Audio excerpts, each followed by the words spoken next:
Uy, hello mga B! Heto na nga, pasok kayo. Alam nyo ba na binook namin to sa Airbnb? At dito nga pala to sa may Tenga Chaya Station, malapit. Meron nga pala silang free sleepers na hindi ko pa nabubuksan sa akin. Butas. Dito pala sa may entrance, andito na yung sampayan nila. Ito rin yung basurahan. Tapos dito, meron silang ano ba dito? Dining table na naikot po yung upuan. Opo. Tapos, dito sa may kanan nyo, andito po ang papa. Ito pala yung first room dito. Natatami siya. Tapos, meron na siyang dalawang futon bed.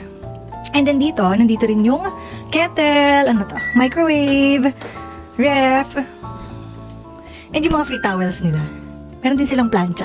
Tapos dito, may induction na rin sila, so pwede kayo magluto. At nandito po ang mama at ang nanay. Hi! Mag-hi ka naman. Tapos, dito, actually ito ay pwedeng isara. So kung magwawash ka, whatsoever, ito na yung washroom. Tapos, ito naman yung shower room nila. Ang ganda ng shower room nila kasi, ano na siya, ano bang tawag dun?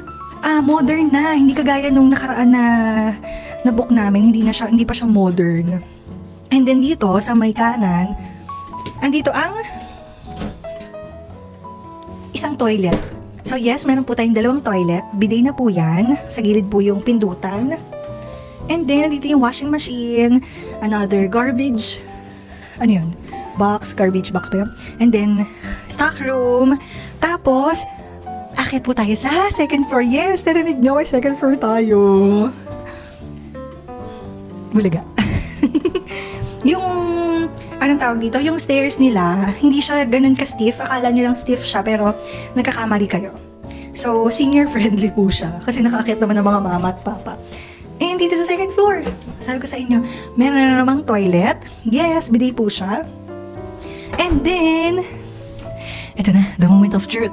Ang main na room dito sa bahay. May dalawang king-size bed ata to, no?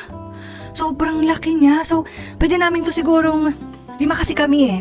So, pwede siguro namin tong pagdikitin, tapos tabi-tabi na lang kami. Pero huwag kayong mag-alala kasi kung mas madami kayo, meron pa rin din dito silang extra bed. Kita nyo? Tapos may another futong. And, alam niyo bang sobrang lambot niya? Diba?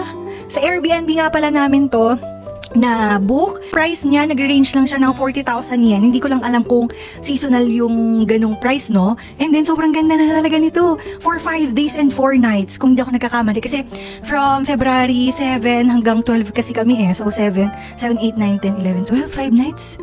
No, 5 nights, 6 days pala. 6 days, 5 nights. So, kung gusto nyo to, malapit to sa Osaka, Namba, 2 stations away lang. And, bumuk na rin kayo sa susunod nyong trip. Hello mga B, bye!